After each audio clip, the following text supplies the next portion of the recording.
proteomic and transcriptomic profiling reveals galectin-9 and type 1 interferon signaling as key predictor of neonates comorbidities. Vale. Vamos a pasar a hablar de la terapia doble-triple, a cómo la inflamación tiene un efecto en las comorbilidades de las personas que viven con VIH. Y es que a pesar del tratamiento... Espera, déjame ponerme el crono para no pasarme otra vez. A pesar del tratamiento antirretroviral, el tratamiento antirretroviral es un éxito, suprimimos el virus, pero sabemos que estos pacientes viven con una inflamación persistente que tiene un reflejo en las comorbilidades que sufren a lo largo de la vida. El tratamiento antirretroviral efectivamente ha mejorado la supervivencia, pero vemos que los pacientes que viven con VIH tienen un mayor riesgo de eventos graves no SIDA. Esto se debe a una activación inmune persistente y una alta inflamación, y tenemos biomarcadores con los que podemos medir estas variables, como pueden ser el dímero D, el ratio CD4-CD8, el número de CD8 y otros biomarcadores que no se han generalizado en la clínica del todo porque tienen correlaciones que no son buenas, de manera que están reflejando mecanismos un poco diferentes en cuanto a los procesos de los que nos están informando.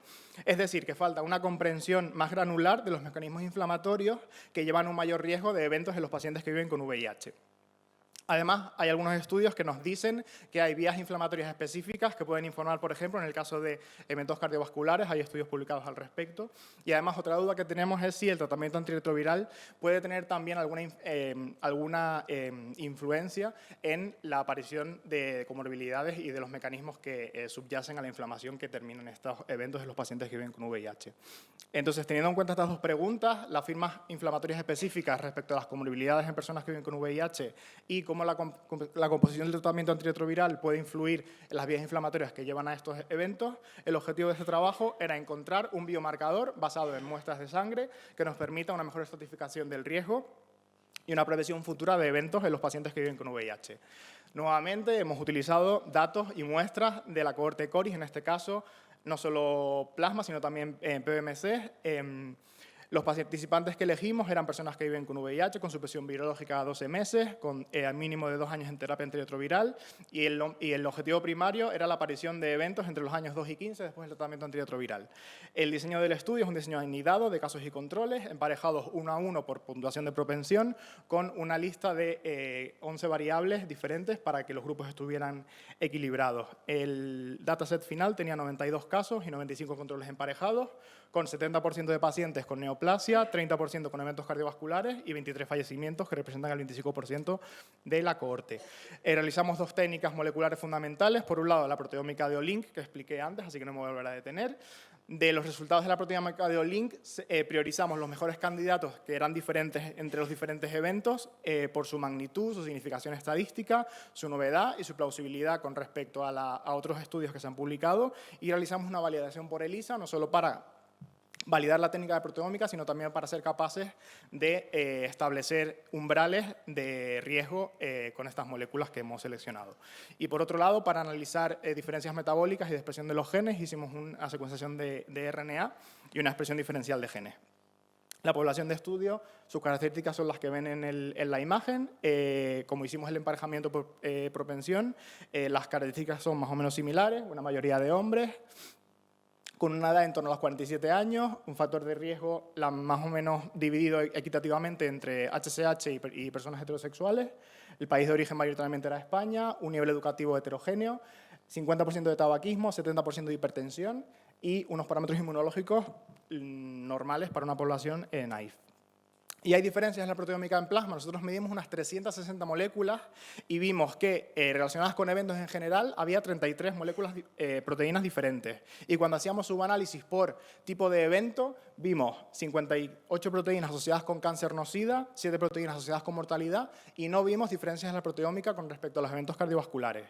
De estas proteínas seleccionamos 4 por las características que comenté anteriormente y validamos galectina-9, CCL13, DAP1 y SCAP2. Entonces, a nivel de proteína encontramos varias proteínas diferencialmente expresadas y asociadas con eventos en general, cáncer no SIDA y mortalidad.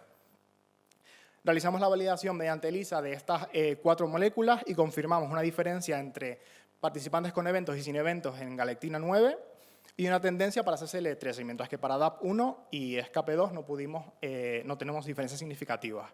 Además, hicimos un análisis de supervivencia para estratificar por riesgo a los pacientes y vimos que había un mayor riesgo de eventos relacionado con la expresión de galectina 9, con un riesgo superior a 2 veces en el cuartil cuarto de expresión de esta molécula, una diferencia intermedia con DAP1, aunque el hazard ratio era de 3, pero la significación ahí era un poco peor, y CCL13 mostró una asociación más débil y no lineal y también con una significación un poco, no significativa. Estos resultados proporcionan una validación del análisis proteómico mediante una técnica independiente y apoyar la robustez de estos marcadores como biomarcadores predictores candidatos de momento. Y respecto al perfil transcriptómico, ¿vimos diferencias? Pues sí, sí que vemos diferencias también. En el caso de eventos versus no eventos, vimos 9 genes diferentes, una mayoría genes relacionados con la estimulación por interferón, reguladores transcripcionales y proteínas implicadas en tráfico vesicular.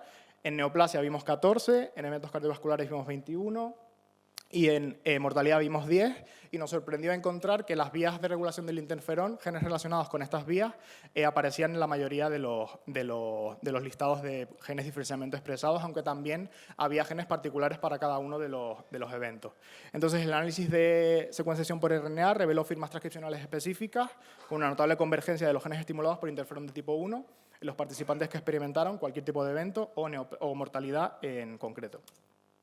Y una pincelada de las diferencias entre tratamiento antirretroviral. No vimos diferencias en cuanto a la proteómica comparando NNRTI o IPES comparados con INSTI, pero sí que vimos una señal un poco curiosa del gen CIST, que sí que se vio una diferencia muy alta y estamos investigando al respecto, y otros transcritos de función desconocida.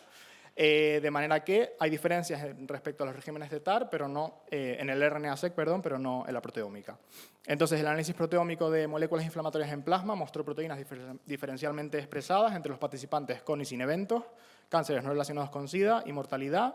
Galectina 9 surgió como un sólido candidato como biomarcador pronóstico y DAP1 y CCL13 también podrían ser considerados.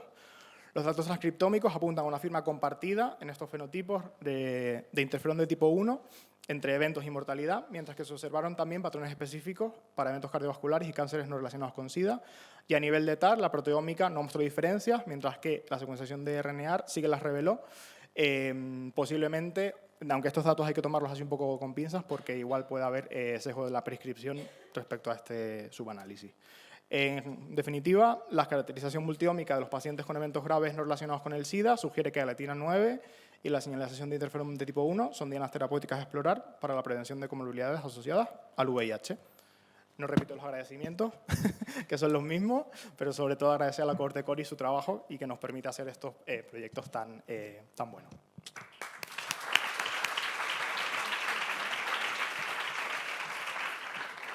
Muchas gracias. Tiempo para una pregunta rápida, nada más. Hola, Rubén. Hola, muy buenas. Gracias por las presentaciones, Claudio, muy interesante y enhorabuena al grupo. Lo que no sé si me he enterado bien durante la presentación es si hay una relación estratificada de estos 4 marcadores con alguno de los eventos no SIDA o es con todos a la vez. Y si habíais hecho algún modelo predictivo basado en la combinación de los 4 marcadores en vez de ellos individualmente. Y la otra es si la parte de la transcriptómica tiene algún tipo de correlación con lo que habéis visto a nivel proteómico o al menos en las rutas en las que están implicadas esas moléculas. Vale, respecto a la primera parte, en esta presentación solo mostré los modelos de tiempo hasta evento, de evento contra no evento, pero sí que tenemos hecho, bueno, está pendiente por hacer, pero vamos a hacer subanálisis con cada fenotipo para ver si los marcadores también son específicos de tipo de evento. O sea, está por hacer. Me preguntabas por la transcriptómica. Perdón, que no me recuerdo. Sí, no hemos hecho un marcador multimolécula, por así decirlo. También de momento estamos intentando validar marcadores de solo una proteína, pero sí es una muy buena idea intentar combinarlos para ver si conseguimos una predicción más robusta. Y me preguntabas por combinar la proteómica y la transcriptómica para ver si había vías comunes entre...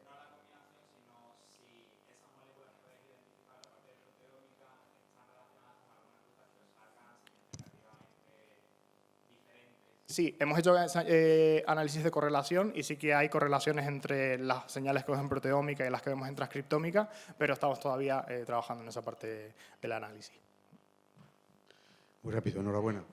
Oye, desde el punto de vista conceptual, ¿no crees que las vías inflamatorias que favorecen o sea, todos son enos, efectivamente, pero ¿no crees que son diferentes las vías que inducen, por ejemplo, enfermedad cardiovascular que cáncer? Esa es la primera pregunta. Y la segunda, y termino, es, ¿habéis ajustado el propensity por hepatitis C, por ejemplo, que es un factor de riesgo para enfermedad cardiovascular, pero no para cáncer? Vale, te respondo a la última. No, la hepatitis no está metida en el propensity porque me estaba estudiando antes las variables y no están. Sí, estaban excluidos vale, pues estaban excluidos del estudio.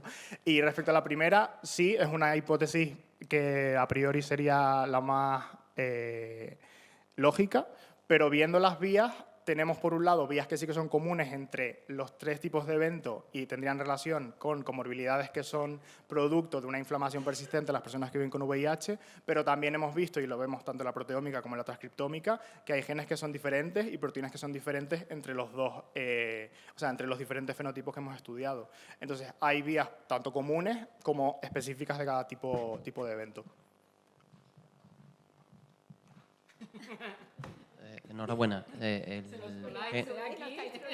Un segundo, el gen SIXT se asocia a sexo, inactivación cromosómica. Sí, lo sé. Sí, por eso he dicho que Os lo estamos investigando y O sea, sí. ¿Os sale asociado al sexo? No hemos hecho análisis estratificado por sexo de momento en el análisis, pero sí, exactamente es el inhibidor del cromosoma X y sí, es algo que tenemos que mirar con más detenimiento para dar una explicación. Vale, muchas gracias. Gracias.